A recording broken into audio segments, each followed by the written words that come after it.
messieurs, nous sommes très heureux de vous retrouver pour un nouveau numéro de votre émission Vox Live. Cette émission qui a pour objectif de décrypter l'actualité africaine, entourée bien sûr d'invités exceptionnels. Alors aujourd'hui, j'aurai le plaisir d'être entouré par vous, monsieur Sédik Abba. Vous êtes donc journaliste, président du Centre international de réflexion et d'études sur le Sahel. Bienvenue à vous. Merci de votre accueil. On continue avec Jean-Marie Bitomo. Vous êtes éditorialiste ainsi qu'enseignant. C'est toujours un plaisir de vous recevoir sur le plateau. Merci à Saito pour ce temps à passer ensemble avec vous. Et ça va continuer. On poursuit avec Jules Domché. Donc, Jules Domché, bienvenue. Vous êtes merci Aïssatou, merci. Alors, le thème du jour, destination le Burkina Faso. Le thème, je le dis, Ibrahim Traoré est-il le nouveau Sankara? Bonne question et je sais que ça va faire couler beaucoup d'encre. Alors, on va répondre à cette question dans un instant. Mais avant, moi, je pense que c'est important de faire un peu un état des lieux, sachant qu'il s'est passé quand même pas mal de choses au Burkina Faso ces derniers temps. D'ailleurs, question, je sais que ça va vous faire bondir certains. Hier, on a parlé de Paul Biya avec son âge. Donc 91 ans et peut-être 99 ans s'il est réélu. Et aujourd'hui, on va parler de Ibrahim Traoré, donc président de la transition du Burkina Faso, donc qui a eu accès au pouvoir donc à 34 ans. Donc c'est le plus jeune président en exercice. Pour vous, pas trop jeune et inexpérimenté pour être président d'un pays aussi avec autant de défis à régler? Non, je ne pense pas que 34 ans soit un âge d'immaturité. À mon avis, 34 ans, c'est un âge acceptable avec le parcours qu'il a eu. Il n'a sans doute pas exercé des fonctions ministérielles ou des fonctions administratives, mais c'est quand même un militaire de terrain qui a eu à occuper des positions dans des unités combattantes du côté de Kaya, sur la frontière avec le Niger. Donc on ne peut pas le disqualifier pour moi.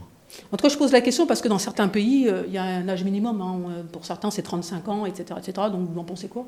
Oui, je pense qu'on a eu le débat quand on parlait du Cameroun. La question d'âge est somme toute très relative.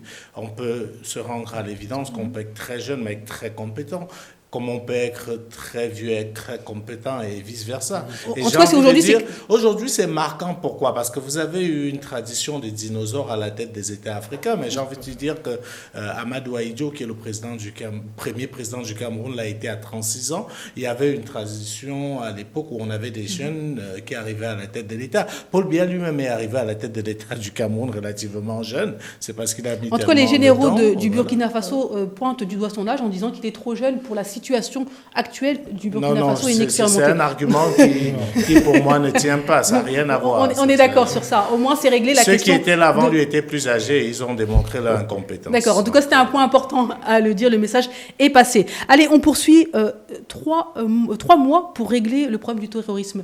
C'est une des promesses qui avait été faite. Non, je crois que 3 mois pour régler le problème du terrorisme, ça me semble être une incantation. En réalité, compte tenu, le terrorisme a quand même duré depuis toute la sous-région et dans une crise au minimum depuis 2012, avec la situation que le nord du Mali a connue, qui s'est métastasée au centre du Mali, ensuite qui s'est exportée au Niger et au Burkina. En 3 mois, cette question ne peut pas être réglée.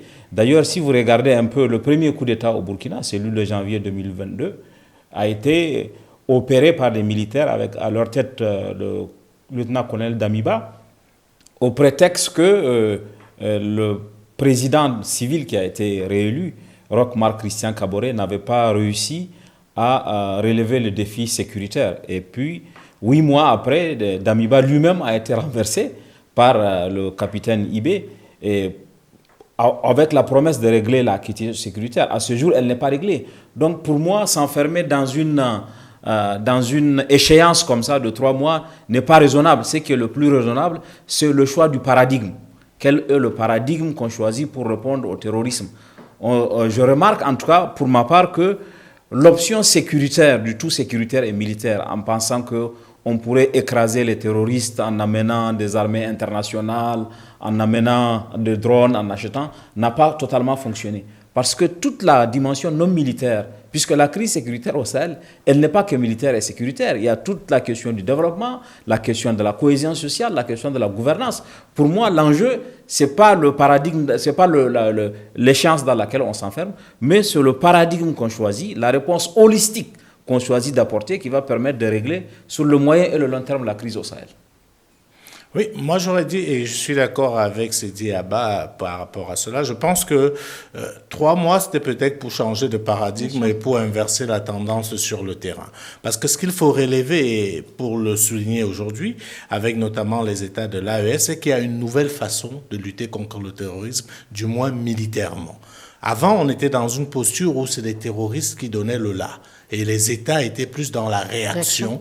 Et cette réaction même avait souvent du mal à être mise en œuvre parce qu'il y avait un certain nombre de lourdeurs politiques. Pour moi, l'occasion qui m'a été donnée de faire le tour dans ces pays, de rencontrer des hauts officiers de ces armées-là, j'ai eu à comprendre en fait un certain nombre de choses qu'on ne voit pas étant de loin.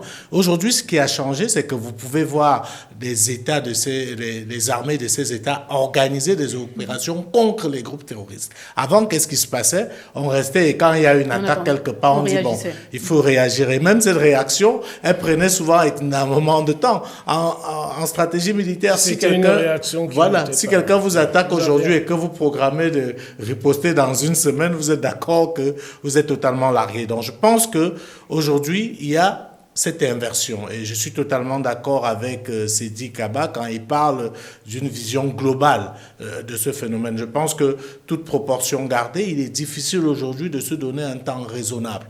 Et les problèmes sont tellement interconnectés. Il faut du militaire, il faut du sécuritaire, mais si vous ne faites que ça, vous n'aurez pas les résultats escomptés. Ce qu'il faut relever, et pour continuer dans cette logique, c'est que l'AES aujourd'hui nous démontre qu'il est possible de faire les choses autrement, par nous-mêmes. Parce que n'ayons pas peur des mots. Faisons le premier bilan de la première partie de la lutte contre le terrorisme, où vous aviez sur notre sol au Sahel toutes les grandes puissances du monde, qui sont aussi constituées des pays qui ont les plus grands moyens, les plus grands pouvoirs militaires. Le résultat est catastrophique parce que le terrorisme, au lieu de reculer ou bien au lieu d'être anéanti comme l'avait annoncé Hollande, c'est plutôt métastasé. C'est-à-dire qu'il s'est plutôt répandu. Donc c'est un échec cuisant. Et comme j'aime le dire, on ne peut pas faire la même chose chaque fois et espérer obtenir un résultat différent. Exactement. Ce qui vient d'être lancé avec l'AES, c'est une nouvelle manière de faire, c'est un nouveau paradigme, ce sont des nouveaux acteurs. On aura le temps de faire le bilan. On aura le temps de faire le bilan. On continue. Bon, je vais revenir là-dessus. J'aime bien que mes deux copanélistes, ont abordé cette vision-là. C'est pour ça que je parlais tout à l'heure, si vous voulez, des dynamiques globale. Mon collègue Sidi a parlé tout à l'heure de la dimension holistique des choses. Au Sahel, nous avons tous l'expérience aujourd'hui. On a vu ce qui s'est passé. Pour que vous puissiez construire, ce que je peux dire là-dessus, c'est que on peut peut-être avoir la dimension holistique, sauf que le développement, que ce soit le développement social ou le développement économique, est intimement lié et corrélé, à la stabilité des territoires. D'accord ? Je comprends un peu le discours, c'est-à-dire il est dans sa dynamique, c'est-à-dire pour encourager son peuple. C'est important de le dire aussi. Pour encourager son peuple, qu'on voit très bien, le galvaniser, qu'on voit très bien. Mais je ne pense pas que ce sont des gens qui sont idiots. Ils ont mis en place des stratégies qu'ils sont en train de mettre en place. Ce sont des stratégies idoines et qui sont efficaces et qui portent leurs actions. Si ces pays-là continuent à être attaqués aujourd'hui, tout simplement, c'est pourquoi? C'est parce qu'ils sont en train de mettre en place des stratégies et des dynamiques qui sont des dynamiques efficaces. Donc, à partir de là, Sito, il a mal dit, on est dans une société de communication aussi, il faut le savoir. Peut-être que c'était nécessaire. Je tiens à rappeler quand même le 11 juin, donc il y a eu une attaque djihadiste qui a fait de nombreux morts, entraînant, selon des médias, des mouvements de protestation de la part des militaires. Info qui a été démentie par le président lui-même. En tout cas... Tout à fait. Je crois que Sidi Kaba voulait dire quelque chose et puis je réagirai sur cette question. Non, ce que Jules a dit qui est absolument important, c'est que on a mis du temps à comprendre que nos destins sont liés, que la crise sécuritaire au Sahel joue un peu dans les vases communicants. Et qu'à un moment, on avait vendu, par exemple, au Niger, ses partenaires lui ont vendu l'idée que lui, il peut être résilient et laisser le Burkina et le Mali de côté. Et donc, d'où le retrait, quand les militaires français sont partis de Burkina, du Mali plutôt, ils se sont installés au Niger. Et on avait vendu au Niger cette idée que nous, on savait qu'il était déjà inexact, que le destin de ces pays-là est commun et qu'ils ne peuvent... Et je crois que c'est cette nouvelle dynamique-là qui est aujourd'hui porteuse d'espoir. Parce que qu'est-ce qui s'est passé? Comme on a réussi à créer des malentendus entre Bamako, Niamey et Ouaga, quand les militaires nigériens sont attaqués, ils ne peuvent pas aller au Mali. Et quand les Maliens sont attaqués, ils ne peuvent pas venir. Or, aujourd'hui, la dynamique nouvelle qui s'est créée, c'est qu'il y a des actions communes qui sont engagées, mais il y a la possibilité le droit de poursuite s'exerce assez facilement. Et je crois que ça, c'est quelque chose d'important et je voulais le souligner Bien avant sûr. que Jules On le rappelle prenne la avec parole. l'AES, cela est possible. Voilà. Peut-être qu'avant de revenir sur la question Bien sûr, d'actualité que allez-y. vous avez posée, il faut noter quand même que, mine de rien, en très peu de temps, on peut dire qu'on a des premiers résultats concrets par rapport à cette nouvelle dynamique. Ne perdons pas de vue que le Mali a récupéré Kidal, qu'on nous avait vendu comme un bastion imprégnable pour les groupes terroristes. Donc, cette faculté de travailler ensemble, c'est pour ça que je dis l'AES parle à toute l'Afrique.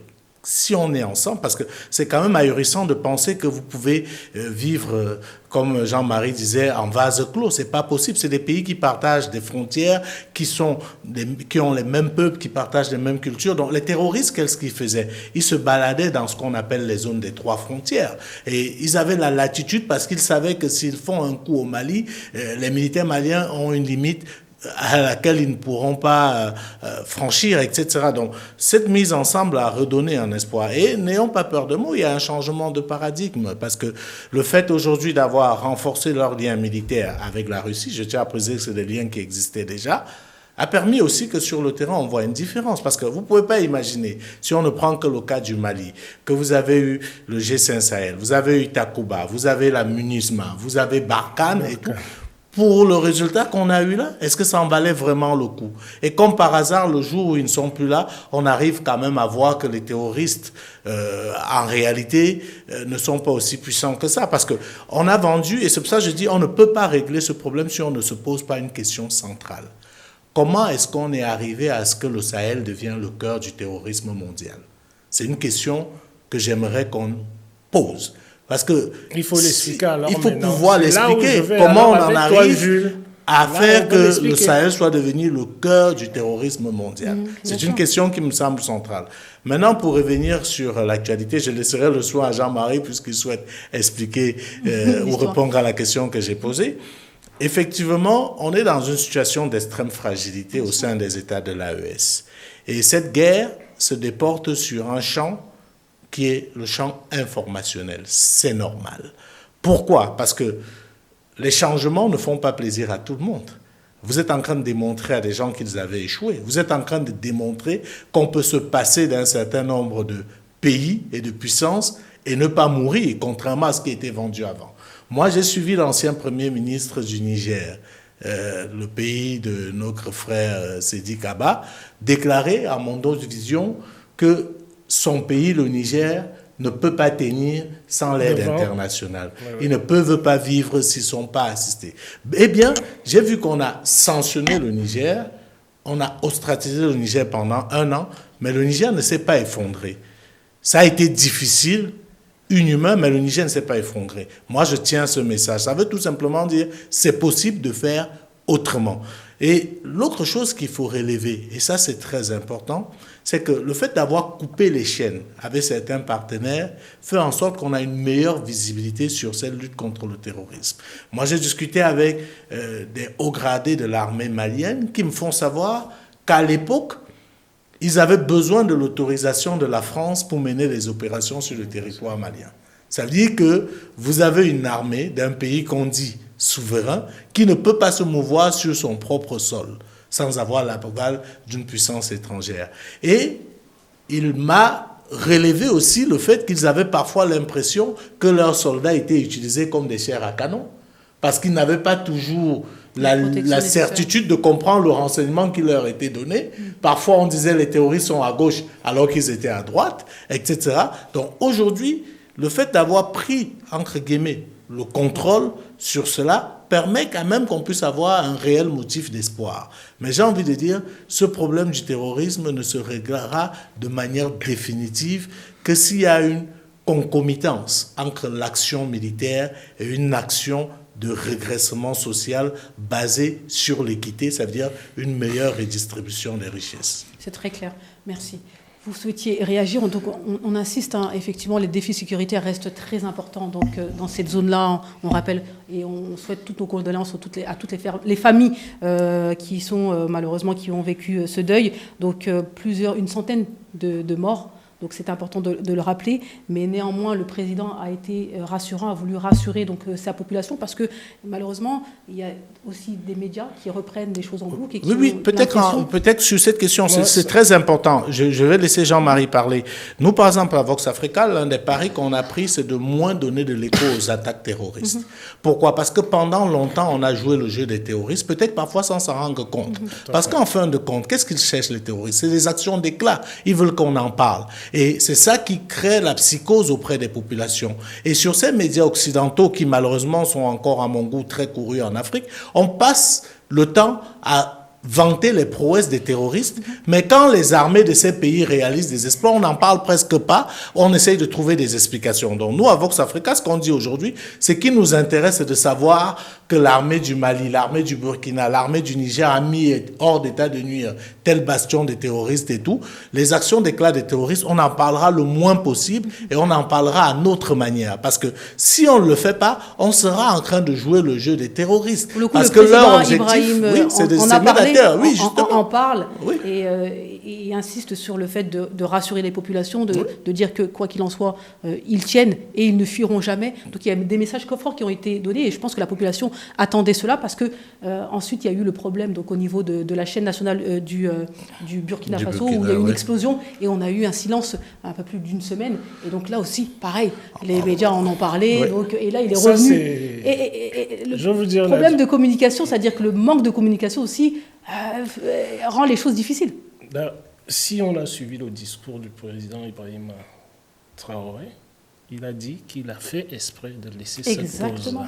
D'accord. C'est pour ça que je dis que la communication, c'est quelque chose de très très fort. Ça dépend de quel côté. Il y a une ambivalence là-dedans qu'il faut savoir analyser, la saisir, comment l'utiliser, à bon escient. Donc, là-dessus, il est évident, je suis d'accord, comment dirais-je, avec mes collègues sur le plateau, tout ce qu'ils ont dit, c'est la réalité. Mais sauf qu'on en revient maintenant aux dynamiques dont je parlais. Tous les deux reviennent là-dessus, à savoir les dynamiques exogènes. Ces dynamiques exogènes-là, le terrorisme naît au Sahel. Pourquoi? À cause des ressources naturelles dont on a parlé hier dans notre émission. Tout simplement pourquoi? La dépendance.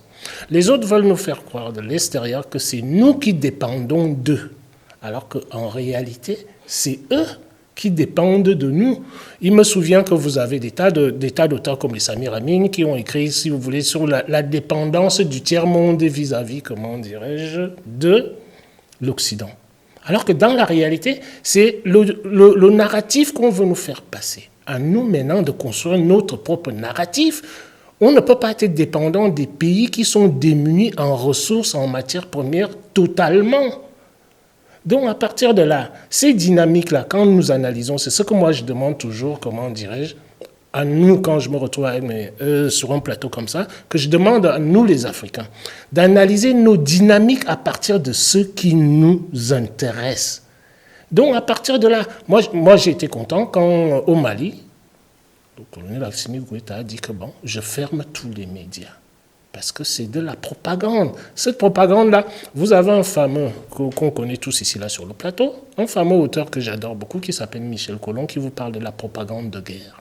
Ça sert à quoi la propagande de guerre? C'est pour essayer de manipuler l'opinion, poser des intérêts qui sont des intérêts cachés, auxquels les gens, comment dire, ne s'intéressent pas. Alors que, c'est comme j'ai dit une fois sur ce plateau, c'est qu'on ne voit que la face immergée de l'iceberg. Mais celle qui est immergée est beaucoup plus importante. Donc, c'est clair. Nous savons aujourd'hui, le terrorisme dans tous nos États est créé par les États occidentaux. C'est documenté. Africa, c'est-à-dire, VoxLife n'invente rien. Nous ne faisons que poser ces évidences-là sur la table pour que nous puissions être aptes à mettre en place des stratégies qui sont des stratégies efficientes et efficaces, comme je l'ai dit tout à l'heure. Vous le dites souvent, monsieur Jules Domché, l'information, informer son peuple, dire les choses, communiquer, c'est très important et vous n'allez pas me dire le contraire. Absolument, non, mais À mon avis, nous avons, pas laisser les autres parler nos et ne États rien dire. nos États ont sous-estimé l'enjeu de la communication et c'est aujourd'hui qu'on le découvre. Des médias panafricains comme Vox Africa, à mon avis, auraient dû et auraient pu être soutenus plus massivement par nos États. C'est aujourd'hui qu'on découvre que la communication est un enjeu. Parce que dans le cadre de la guerre informationnelle qui sévit aujourd'hui au Sahel, on parle vraiment de guerre. non, mais c'est la guerre informationnelle. On donne des phobies là, on minimise les victoires des armées. Tout ça, c'est pas gratuit. Il y a une arrière-pensée là-dedans. Et je pense que c'est absolument important. Il y a d'abord le fait que nous ayons besoin des médias africains et des médias panafricains. Et puis, ce qui est intéressant dans la dynamique qui s'est créée aujourd'hui au Sahel, c'est aussi la primeur que les dirigeants réservent à leur opinion nationale. Pendant longtemps, moi je me souviens qu'à un moment, les Nigériens ont appris le fait que l'armée du Mali, l'armée française en partant du Mali, va rentrer au Niger, va se redéployer au Niger. Les Nigériens l'ont appris sur des médias non nigériens. Je ne dis pas que les médias non nigériens ne doivent pas informer, mais la primeur des dirigeants, c'est de donner l'information à leur opinion nationale. Et cette dynamique est en train de se créer. Et c'est important, à mon avis, qu'elle se poursuive et que aussi on comprenne les enjeux de l'information, qu'on appuie les médias parce que les médias nationaux et les médias panafricains, c'est absolument important parce que c'est vraiment la guerre. C'est vraiment la guerre à ne pas minimiser encore une fois. J'ai envie de dire, je vais peut-être prêcher pour ma chapelle, mais c'est d'abord une guerre d'information. Tout est d'abord une question de perception. Ce qui s'est passé au Burkina ces derniers jours, on est au cœur de ce qu'on appelle la guerre d'information. Vous allez vous rendre compte, RFI, pour ne pas le nommer, en l'espace de 3 jours, fait une série d'articles sur le Burkina basés sur des informations totalement fausses. Je dis bien totalement fausses. La première, c'est de dire qu'il y aurait un contingent de l'armée malienne accompagné des Russes qui sera arrivé à Ouagadougou pour protéger le capitaine Ibrahim Traoré. C'est pour ça que je dis, nous les Africains, on doit choisir désormais nos sources et prendre un peu de recul. Parce que je veux qu'on raisonne par l'absurde. Admettons que cela soit vrai. Il y a quoi d'extraordinaire là-dedans? Puisque les armées de ces deux pays collaborent déjà ensemble. Et Ibrahim Traoré a eu à dire plusieurs fois, nous travaillons avec les Russes. Donc les Russes sont au Burkina, les Maliens travaillent avec les Burkinabés. Et comme l'a dit Sidi Kaba tout à l'heure, il y a désormais un droit de poursuite. Donc voir un militaire malien au Burkina n'a rien d'extraordinaire. Mais ce qu'il faut voir, c'est l'objectif caché derrière. C'est une façon de dire que le pouvoir burkinabé est chancelant, que l'armée burkinabé est divisée et que l'armée ne fait plus confiance à son chef, ou que le chef ne fait plus confiance à son armée, au point d'être obligé de faire venir les Maliens et les Russes comme par hasard pour le protéger. Et ce qui vous dit, pour le cas, c'est une information totalement fausse. Et c'est pour ça que le président Ibrahim Traoré a pris la parole. Il a pris la parole de façon très décontractée. En disant, attention. La guerre informationnelle dont nous parlons là est très importante. Je vais essayer de revenir. Jean-Marie réagit, je reviendrai. Il va revenir. La guerre informationnelle est très très importante, tout simplement. Pourquoi? Parce qu'elle permet aux dirigeants de faire avaler au peuple, c'est-à-dire un certain type de mensonge. C'est-à-dire que les actions, on ne pose pas exactement sur la table les actions à réaliser. Qu'est-ce qu'on fait? Il y a 3 étapes. On fragilise d'abord le peuple, c'est-à-dire en le lobotomisant par un certain discours. Après, le peuple est zombifié. Une fois qu'il est zombifié, on suit la guerre, si vous voulez, tout simplement. Pourquoi? Les gens vont vous dire, vous verrez, la plupart des gens vont vous dire, ah oui, on en a parlé à la télévision. Mais qu'est-ce qui va chercher la source? Quelle est la provenance de cette source-là? Donc, à partir de là, c'est à nous d'être vigilants là-dessus, de poser notre narratif sur la table face au narratif des autres. Je répète, je réitère encore ce que j'ai dit là tout à l'heure, c'est que moi, j'ai applaudi des 2 mains quand le président, Assimi Goïta, a fait partir, les forces étrangères de chez lui, enfermant même les radios. Quand ça se passe chez nous en Afrique, on se dit « Oh, mais ces Africains-là, mais bon sang, mais comme ils n'ont rien compris à rien. » Sauf que dans la réalité, qu'est-ce qui se passe? On se ferme Sputnik en France. On ferme, Russia Today. Pourquoi? Quand ça se passe chez nous, on nous traite, d'arriérés. Nous ne comprenons rien de la marché du monde. Mais maintenant, j'estime que la jeunesse africaine a atteint la masse critique essentielle pour pouvoir, c'est-à-dire bousculer ces gens-là et leur faire comprendre que vous, la jeunesse, vous n'êtes plus la jeunesse de nos grands-parents. Vous comprenez maintenant, comment on dirait, les paradigmes et les dynamiques du monde. Et à l'Afrique de construire son propre paradigme à partir de ses propres dynamiques. Donc la guerre informationnelle, essentielle. Essentiel. Je voulais terminer en disant qu'il ne faut pas qu'on se leurre. Les vraies usines à fake news, ce sont ces gros médias qu'on vénère à longueur de journée. Vous vous rappelez tous du rôle de ces médias-là pour la guerre du Golfe, avec les fameuses armes de destruction massive, avec les mises en scène grossières qui ont été montées et portées par ces différents médias-là. Il faut noter, et je relève là pour noter le deuxième fake news répandu toujours par le même média, RFI, qui dit « Le Conseil des ministres n'a pas pu se tenir le mercredi ». Sauf qu'ils ne font pas le minimum de travail journalistique, de chercher à savoir mais pourquoi il n'y a pas de conseil. Ça les intéresse pas, Ça les intéresse pas parce que leur objectif c'est de dire mais on vous a dit qu'Ibrahim Traoré vit désormais caché, on vous a dit qu'il s'est enfui, la preuve il n'a pas pu présider le Conseil des ministres. Mal on a pris, il y avait le Conseil des ministres le jeudi. Nous on a pris sur nous de recouper les deux informations, à la fois au niveau du Burkina et au niveau du Mali, pour l'affaire des fameux militaires maliens et russes. On a eu toutes les informations. Et pour l'affaire du Conseil des ministres, on a effectivement eu à recouper. Et on nous a dit non. Dès le dernier Conseil des ministres, on savait que le prochain serait le jeudi parce que le lundi était férié. Donc, on ne pouvait pas le tenir le mercredi comme d'habitude. Mais RFI, ils s'en foutent à la limite parce que leur objectif, c'est d'instrumentaliser un fait. Parce que comment on construit généralement un fake news? On passe sur un fait qui est avéré. Et derrière, on met tout ce qu'on veut. Ce qui est avéré, c'est qu'il n'y a pas eu conseil de ministre le mercredi. Sauf qu'on ne vous donne pas la vraie raison et on fait des insinuations. Ce qui est avéré, c'est qu'il y a eu des vols d'avions qui sont partis du Mali vers le Burkina. Sauf que ce qu'on ne vous dit pas, c'est qui était dans ce vol et pour quelle raison. Et on peut construire tout ce qu'on veut là-dedans. À chaque pays, ses intérêts, à chaque Bien pays, sûr. son devoir, à chaque Bien pays, sûr. peu importe. C'est-à-dire que pour le coup, c'est au Burkina Faso de reprendre la communication et de dire voilà exactement ce qui s'est passé, ou à l'Afrique. Oui, je voulais terminer là-dessus parce C'est tout. qu'on a bien dit, beaucoup de gens ont dit mais pourquoi ils n'ont pas communiqué et tout. Oui, voilà. Et moi j'ai trouvé ça pour une fois très malin. Au début je n'étais pas d'accord Oui. avec eux et moi-même je me Beaucoup suis ne sont pas inquiété. d'accord. Mais il faut qu'ils comprennent, la guerre c'est aussi et avant tout la stratégie. Si aujourd'hui vous décidez de jouer leur jeu, ça veut dire que vous tombez facilement dans leur piège. Parce qu'il y a une technique que vous connaissez, prêcher le faux pour avoir le vrai. C'est-à-dire que si vous vous mettez dans une dynamique d'action-réaction, c'est eux qui contrôlent.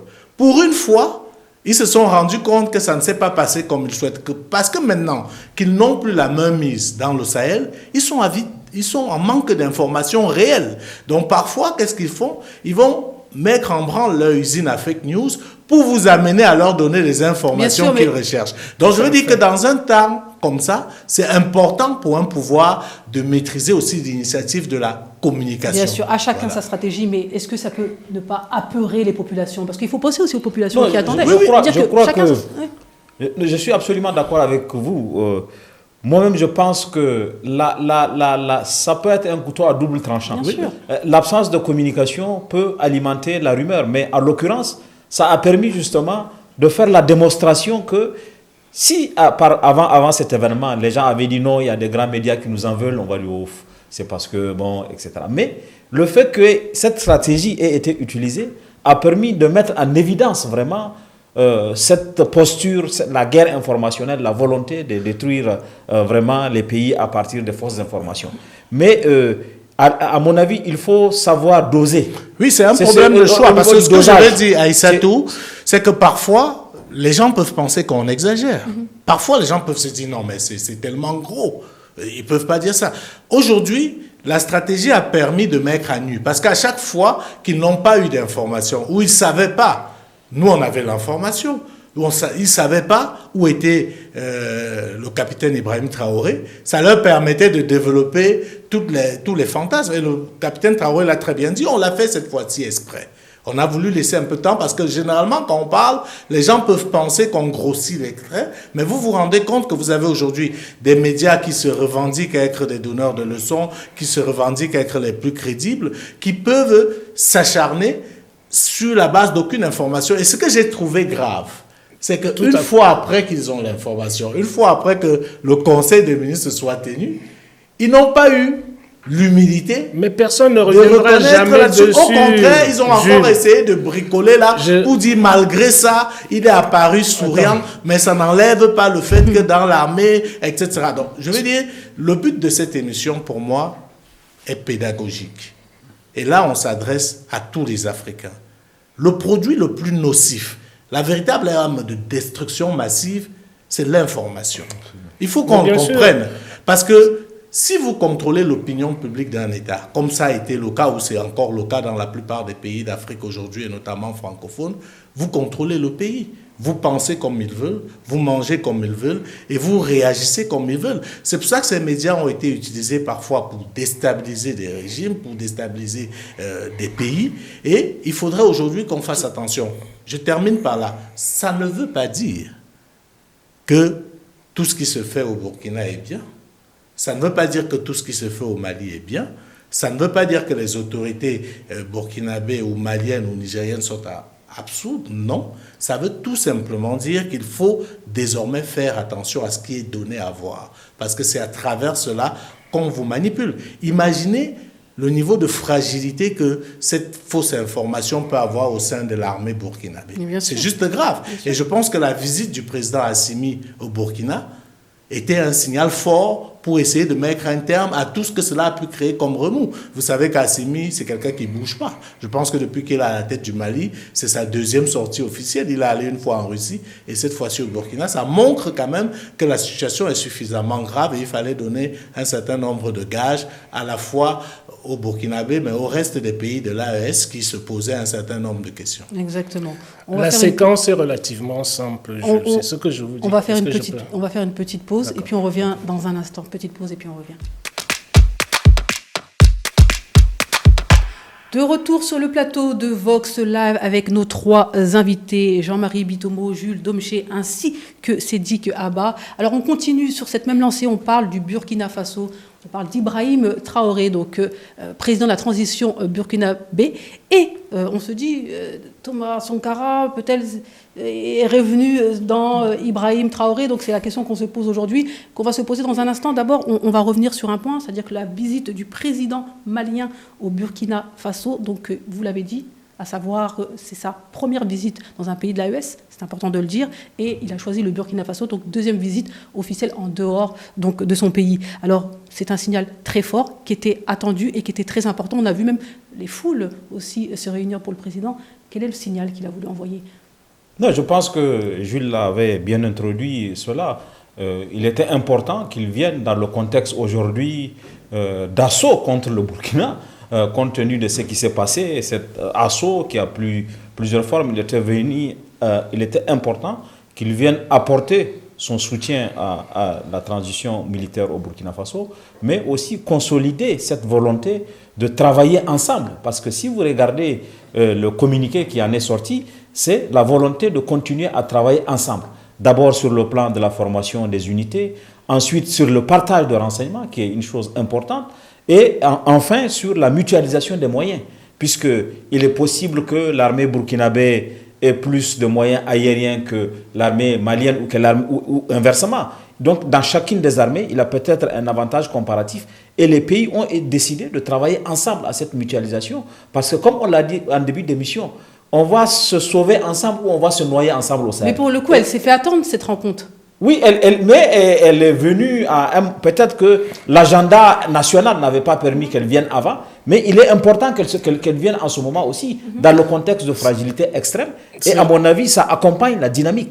Peut-être que prochainement, il y aura une visite à trois entre Ibrahim Traoré, Tchani, etc. Donc, comment s'organiser à cette visite traduit quand même la volonté des pays de l'AES d'avancer. Parce qu'elle intervient aussi après la rencontre qu'il y a eu à Niamey. Entre les ministres, où on a acté l'architecture du Conseil des présidents, la rencontre des présidents, le sommet, la fédération. On a acté aussi le règlement intérieur, tout ça. Donc, il y a des avancées et à mon avis, cette visite à Ouagadougou vient consolider cette dynamique de l'AES qui est porteuse d'espoir pour notre continent. Parce que pour moi, l'enjeu important, c'est qu'on travaille ensemble.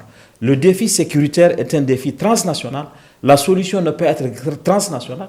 on se sauve ensemble ou on se noie ensemble. Visite d'amitié et de travail, ils ont insisté sur ces 2 points-là, donc la sécurité. Je voulais relever parce que Aïssatou a beaucoup insisté sur la visite, il faudrait qu'ils se voient souvent. Il faut savoir que les visites officielles relèvent du symbole. Hein. Ce n'est pas parce qu'ils se sont vus là qu'ils ont parlé des choses importantes. C'est un symbole fort pour la population. Oui, c'est juste un symbole. Oui. Sinon, le travail, je voulais marquer sinon tout à le l'heure, travail se fait pas que quotidiennement. Je peux vous garantir que entre ces 2 chefs d'État, ils se parlent, je veux dire quasi quotidiennement, ainsi que celui du Niger. Il y a des équipes qui font le tour tous les jours de l'AES. Mais ce n'est pas un message fort de se voir? C'est pour ça que je dis ça relève du symbole. Ça relève vraiment du symbole. C'est un message à passer à la fois aux populations et même à leurs adversaires.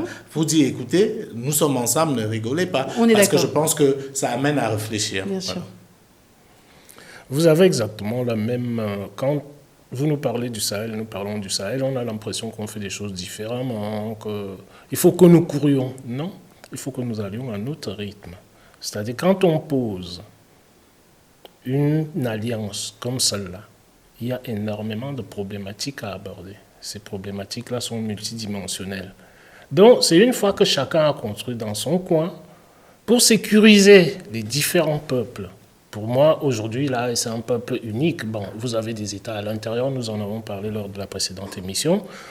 Donc, ce qu'il faut faire là-dessus, c'est que chacun va à son rythme, on essaie de poser des choses, faire des choses de manière interne, et moi, je préférerais que quand ces gens-là se rencontrent, c'est un échange d'expérience en fonction de ce que les uns et les autres ont vécu de leur côté. Parce que nous avons toujours l'habitude de nous dire que dans la dimension réflexionnelle occidentale, oui, il faut toujours être là, c'est-à-dire dans la réaction dès qu'on pose ceci. Je vais vous prendre un exemple, puisque nous parlons, c'est vrai qu'on sort un peu de chez nous, de l'Afrique, on parle de la géopolitique internationale. Vous voyez ce que Poutine a fait? Poutine, les gens ont parlé, il a fait ce qu'il a à faire. Le moment venu, il a pris ses pieds, il est parti en Corée du Sud, il est parti voir le collègue en Corée du Nord. En Corée du Nord, pour qu'il pose les choses en place tranquillement.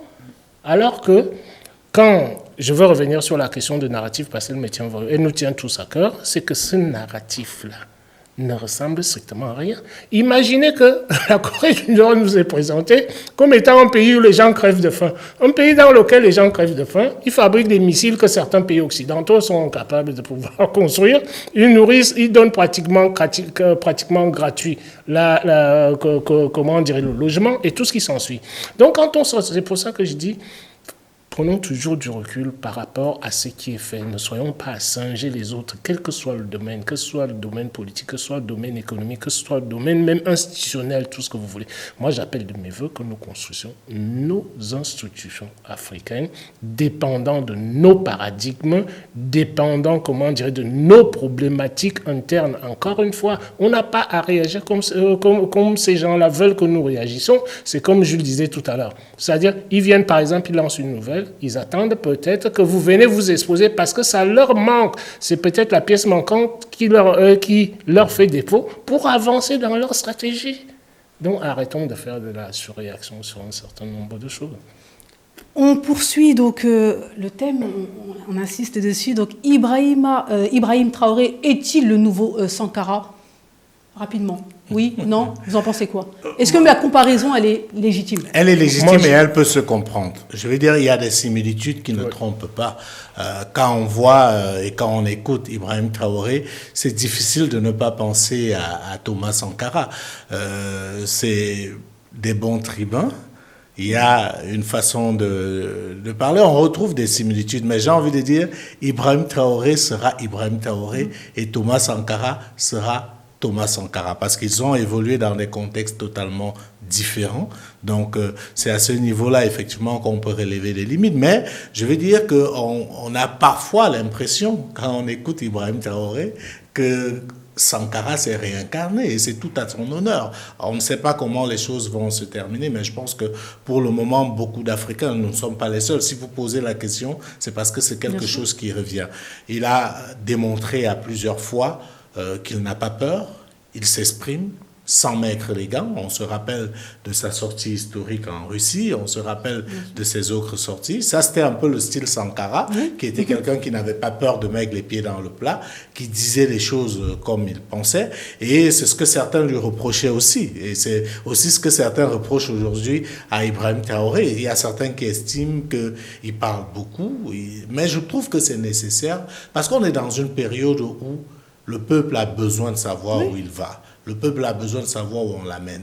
Et à un moment donné, si on continue à s'éterrer, on laisse effectivement plus de place effectivement à l'instrumentalisation, à la manipulation. Ce que je remarque aussi, c'est que comme Sankara, il est capitaine. Il y a beaucoup de similitudes. Il y a quand même pas mal de similitudes. Et puis, il faut savoir aussi. Et la jeunesse aussi. La jeunesse, arrivé au pouvoir, donc il a renommé donc le boulevard Charles de Gaulle au nom de Thomas Sankara. Thomas Sankara est maintenant héros de la nation, alors qu'avant il était héros national. Donc il y a eu pas mal d'actes quand même.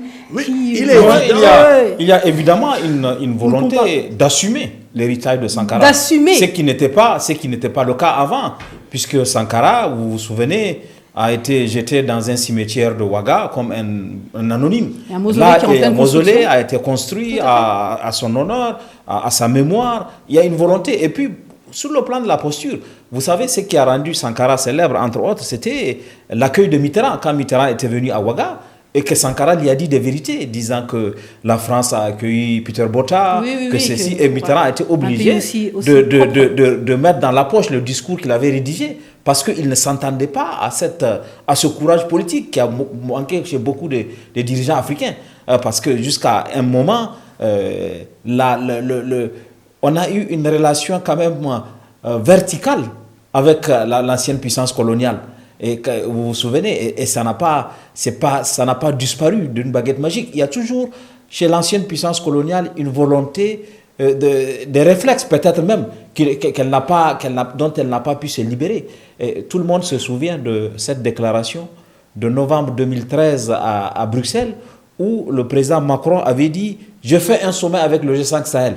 Et les pays du G5 Sahel qui devaient venir ont appris à la télé.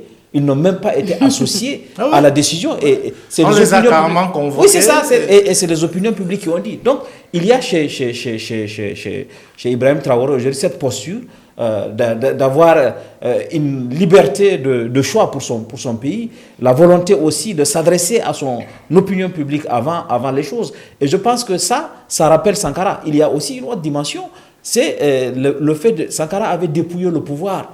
Il n'y avait pas lui-même se promener dans une 205.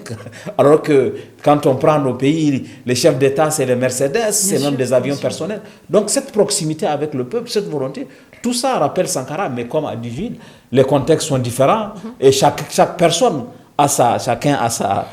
J'emprunte souvent pour comparer le lexique de l'aviation. Vous savez, il y a 2000 avions qui décollent, mais chacun a son couloir. Donc Sankara a son couloir, Ibé a son couloir, mais il y a aujourd'hui beaucoup de choses qui sont communes. Il est évident, qui nous donnent de l'espoir. Il est évident, et puis je laisserai Jean-Marie parler, que cette action s'inscrit dans la continuité de ce qu'a commencé Thomas Sankara. Ça, c'est indéniable. C'est une continuité. Et je suis de ceux qui pensent que la solution en Afrique ne peut pas être trouvée sans qu'on ne se réconcilie avec notre histoire. Absolument. Si on ne fait pas cette réconciliation avec notre histoire, si on ne remet pas au goût du jour nos véritables héros, on aura du mal à bâtir des véritables nations. Parce qu'il y a une dimension qui est très importante, qui peut être même vue sur le plan spirituel. Ce que Sankara a donné pour son pays en si peu de temps, vous ne pouvez pas estimer que vous allez avoir un Burkina prospère sans qu'il y ait eu cette reconnexion avec l'âme ou l'esprit de Sankara qui a influencé, si tu veux, au-delà du Burkina Faso. Donc, je pense que c'est très sage de rétablir cela parce que ça va permettre aujourd'hui au Burkinabé d'avoir une sorte, j'ai envie de dire, je ne sais pas comment je pourrais exprimer ça, quelque chose de l'ordre même du métaphysique qui circule en eux, parce qu'on a besoin de ça pour construire une véritable nation. Et je crois que c'est le chemin qui est embrassé aujourd'hui par Ibrahim Traoré. Oui. Et, il a choisi un personnage qui fait l'unanimité auprès des populations. Pour le coup, c'est beaucoup plus facile aussi d'avancer. Bon, je ne suis pas sûr que c'est dans cet ordre-là. Sankara ne faisait pas l'unanimité. Aujourd'hui, il je était parle très d'aujourd'hui. populaire. Oui, c'est très bon quand vous n'êtes plus là de Bien faire sûr, je parle l'unanimité. d'aujourd'hui. C'est beaucoup plus simple. C'est un- Mais c'est une figure emblématique. C'est quelqu'un qui avait une réelle vision pour son pays et même pour le continent. Donc, il fallait effectivement qu'on puisse se retrouver à un moment là donné. Parce que ce qui manque le plus à nos pays ou à nos dirigeants, c'est l'absence de vision. On ne sait pas Bien où sûr, on va, bien sûr, bien on ne sait pas quelle est notre philosophie. On est comme ça, on est perdu en réalité. Donc, c'est important aujourd'hui. Si vous prenez toutes les grandes puissances, vous verrez qu'il y a un leader charismatique qui incarne. Qui sait où il va? Qui incarne justement une certaine façon de faire et qui vous dira, et on vous dira que c'est lui qui a remis le pays entre guillemets dans les rails. Donc, En France, par exemple, si vous prenez la figure du général de Gaulle, pourquoi est-ce que de Gaulle fait l'unanimité quel que soit le bord politique? C'est parce qu'à un moment donné, effectivement, par son charisme, il a réussi à faire de la France ce que la France est aujourd'hui. Donc je réitère ma question, qui sait où il va et avec qui il va? Oui. Absolument. Moi, ce que je voudrais dire là, bon, j'écoute mes collègues. La dynamique, c'est-à-dire la comparaison qu'on peut faire entre Sankara et Ibé, c'est-à-dire elle a deux dimensions. La dimension, si vous voulez, on va nous dire que bon, ce sont des individus différents, ainsi de suite. Ça, c'est clair, c'est net, c'est biologique, c'est naturel. Mais ce qui m'intéresse, c'est la dynamique de fond, l'idéologie que véhicule l'individu. Donc, pour moi, ce sont des mêmes types de personnages. Parce que bon, quand on rentre dans l'histoire, on se dit les choses suivantes. Quelle est la pensée, quelle est la dynamique nouvelle que les individus apportent?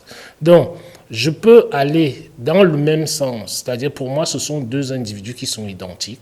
Internationalement, je peux m'ouvrir là et vous citer, comment dirais, des gens comme les Che Guevara, citer des gens comme les Fidel Castro qui ont été fidèles, comment dirais-je, à ceux qu'ils avaient à imaginer par rapport à la dynamique à mettre en place. Cette dynamique-là, elle n'est pas toujours dépendante de l'extérieur. C'est pour ça que nous l'appelions de nos voeux sur ces plateaux, que les dirigeants africains soient capables de pouvoir prendre des décisions, quoi que cela en coûte. Le Cuba nous a amené, comment dirais-je, l'exemple. Tout à l'heure, là, j'étais dans la discussion avec Jules. Jules croyait que je suis en train d'accepter un certain nombre de choses. Non, j'ai toujours dit que ce qui nous manque en Afrique, c'est une volonté politique ferme. Et vous avez des gens qui sont là, quoi que ça coûte. Est-ce que vous vous rendez compte qu'une petite île comme Cuba a subi le blocus depuis pratiquement 60-70 ans aujourd'hui? Et quelle est la raison qu'on peut me poser sur la table, c'est-à-dire que les Africains, nous en Afrique, on est incapable de faire ça. On va nous dire que non, vous voyez, Cuba n'est pas tellement avancé, sauf que Cuba, il y a eu la crise, comment dire, du Covid ici, là, dans le monde entier. Cuba a envoyé des médecins, comment dire, aux Italiens pour les premiers soins, pour leur apprendre comment soigner les malades. Donc, c'est une question de volonté politique, c'est-à-dire pour nos dirigeants africains, c'est clair, c'est net. L'Afrique n'est pas incapable de pouvoir faire quelque chose. Mais moi, ce qui m'enrage, c'est que quand je suis sur les plateaux comme ça, les gens voient des exemples comme ça, chacun assis dans son coin, on regarde son petit intérêt personnel, on se dit que oui, tant que je suis là, bon, moi, il n'y a pas de problème. Mais oubliant que nous ne sommes que des micro-États. Je l'ai dit la dernière fois, l'Afrique n'a pas encore constitué ce qu'on appelle des États-nations. On me dira que les autres l'ont fait. C'est vrai que quand je prends la France elle-même, la France n'est ici la Villers-Cotterêts, hein, ici là dans le 02, dans l'Ain, tout simplement. Donc, parce qu'il faut une volonté avant qu'on se réunisse. La France, ça ne s'appelait pas la France, c'était pas ça. Donc, il faut que nos dirigeants puissent comprendre que l'histoire suit toujours, comment dire, les mêmes trends. Donc, à partir de là, les mêmes tendances. À partir de là, à nous de construire nos paradigmes qui sont les nôtres en fonction de notre réalité. Et non pas tout simplement se dire que j'approuve là-dessus la contestation de Jules de tout à l'heure, c'est qu'on ne peut pas tout le temps aller chercher des excuses dehors. Hein? Mais j'essaie d'avoir une vision holistique de la chose. Voilà, nous sommes déjà au terme de cette émission. Alors, on va terminer avec une question très simple. Est-ce que vous pensez que notre cher Ibrahim Traoré, donc en tout cas le cher président de la transition des Burkinabés, aura un impact aussi historique? Bon, je pense que c'est difficile à dire. Bon, c'est peut-être très tôt pour le dire, mais est-ce qu'il a déjà un impact? Il a déjà puisqu'il a la volonté. On fait la comparaison avec Thomas Sankara. La volonté, en 2024, ils ont les mêmes volontés. Pour moi, ils ont. Je pense qu'il a déjà impacté. Le politique, c'est quoi? C'est la volonté de pouvoir passer à l'action en tant que telle. C'est ça la politique. La politique, c'est pas seulement des mots, c'est pas seulement faire des comparaisons, comment dirais-je, entre un individu. On évalue un homme politique par son action sur le terrain. Qu'a-t-il fait à partir de son plan, comme on le sait tous, bon, les gens qui me parlent de démocratie, les démocraties, c'est-à-dire Chirac a dit un jour que bon, les engagements électoraux n'engagent que ceux qui y croient. Bon, moi, là-dedans, ne me prenez pas la tête avec Mais c'est ça. intéressant, Hein? pour le Donc, coup. C'est-à-dire qu'on prend des engagements au début pour galvaniser un peu le peuple, pour et puis galvaniser finalement, un peu le quelques temps peuple, après, on arrête. Vous y croyez, nous, vous, en la Afrique, question, on ne peut pas se le permettre. Moi, je crois que quoi qu'il arrive, quoi qu'il arrive, son nom va s'inscrire dans l'histoire parce qu'il aura participé à cette deuxième libération de l'espace du Sahel au moins. Et ils ont fait partir les militaires de Komboissé. Et aujourd'hui, le Burkina a une souveraineté sur le plan de la décision politique, sur le plan aussi de ce choix, de choix de ses partenaires. Je crois que ça, on ne peut pas l'oublier. C'est une chose importante qui restera.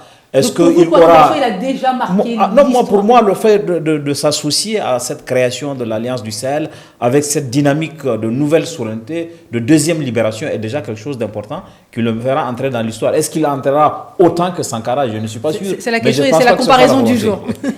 Oui, je restais dans la même logique. Comme j'ai dit, c'est deux époques, c'est deux trajectoires qui vont être différentes, mais en fait, c'est le même combat. Si vous voulez, on a eu les premiers héros africains qui ont donné de leur vie pour que nous puissions faire un premier pas dans notre lutte pour cette libération. C'est grâce au Sankara et plus loin au Lumumba, etc., que nous avons les semblants d'indépendance que nous avons aujourd'hui. Donc leur lutte nous a permis effectivement d'avoir un drapeau, un hymne et d'avoir un semblant d'autonomie.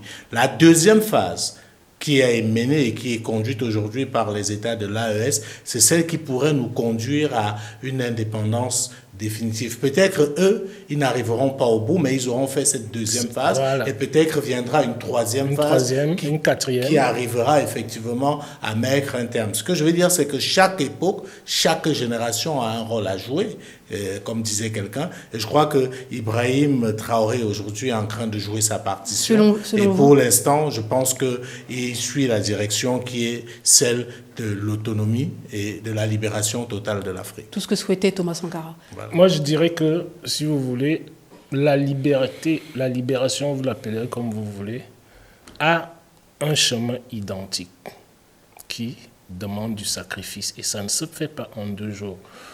Quand on fait de la stratégie, on la fait à court, moyen et long terme. Un peuple, c'est ça.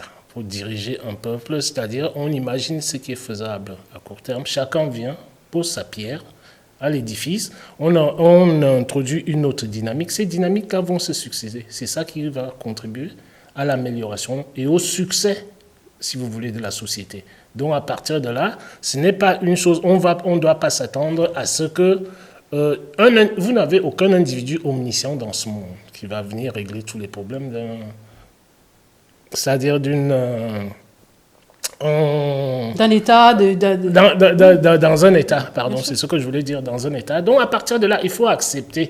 Mais c'est la dynamique de fond qu'il faut prendre en compte, cette dynamique de fond-là. Donc, si elle est positive, que ce soit que la personne même, c'est-à-dire qu'elle ne ressemble pas à Sankara ou à Ibrahim Traoré, la question la plus importante, c'est qu'elle suive, des dynamiques qui ont été précédemment posées, mises en place, mais qui portent, leurs fruits au bénéfice, des populations, de l'unité africaine et tout ce qui s'ensuit.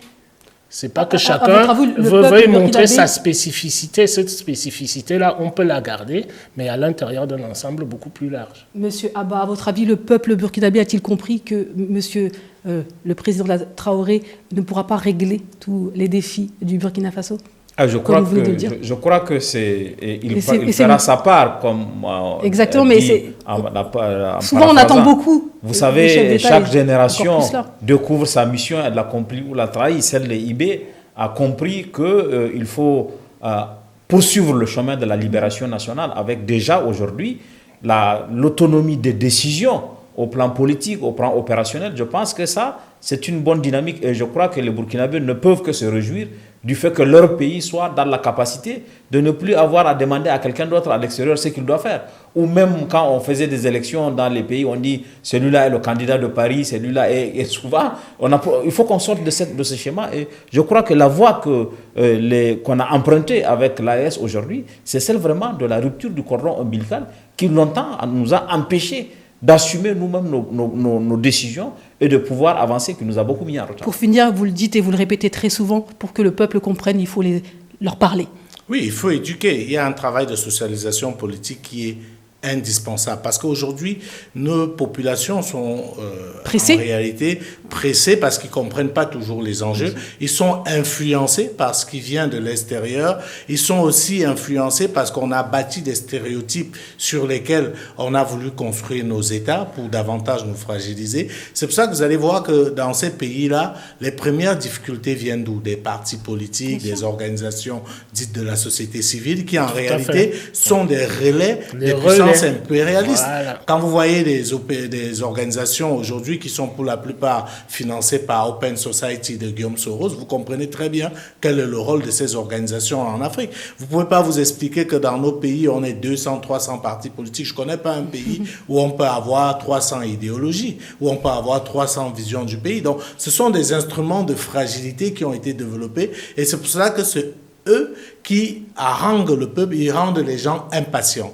Et la réponse à ça, c'est que les militaires qui sont aux affaires aujourd'hui doivent faire très attention parce que j'ai envie de dire, la population est facile à instrumentaliser, surtout s'il y a des blocages. C'est pour ça qu'il y a un travail indispensable de communication, de sensibilisation et d'éducation des masses. Et ils ont aussi intérêt à avoir plus de visibilité sur ce qu'ils comptent faire, où est-ce qu'ils veulent aller. Et avec, si vous voulez, un vrai chronogramme. Ça permet de fixer les gens parce que c'est bien d'avoir une vision, mais voilà, la vision, il faut la partager. Il faut, au-delà de la partager, il faut que cela soit suivi d'action parce que la vision, c'est quelque chose de très aérien. C'est très flou, quoi qu'il en soit. Oui, non, c'est ça le principe même d'une vision. Sûr. Une vision qui est claire n'est pas une vision en réalité. La vision, c'est ça. Où est-ce qu'on se projette? Comment est-ce qu'on se voit? Maintenant, à côté de ça, il faut des actes qui rejoignent ce que vous avez annoncé dans la vision.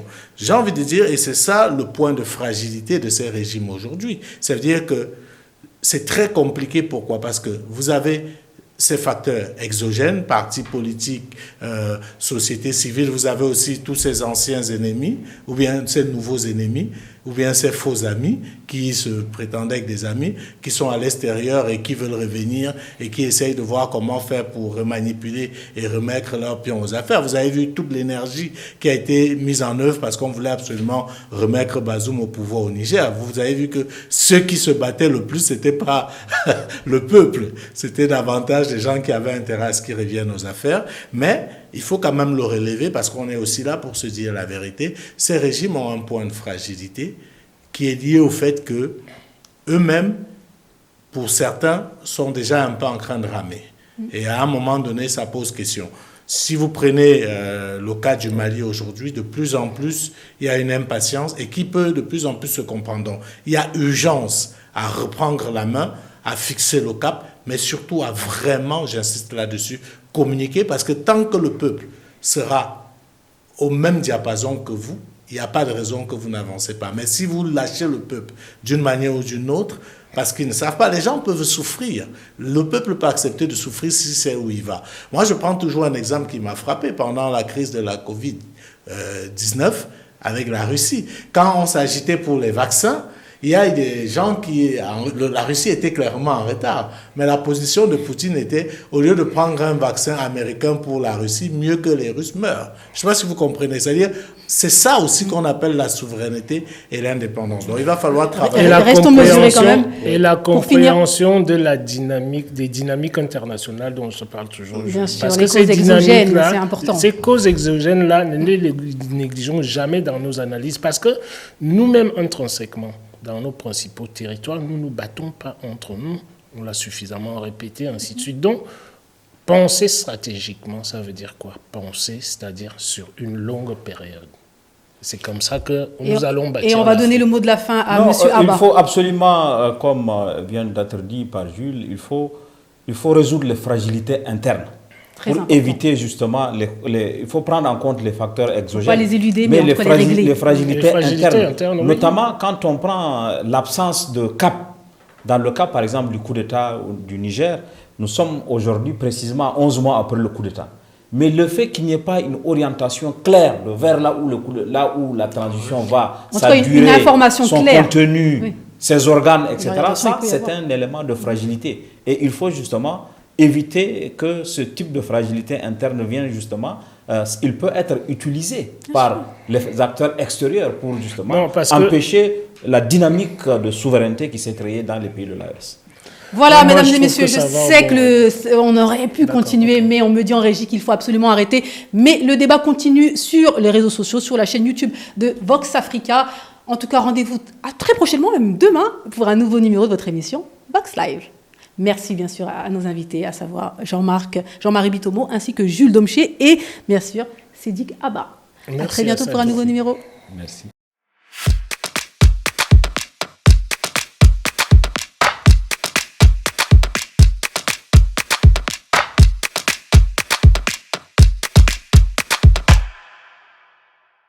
Vox Africa.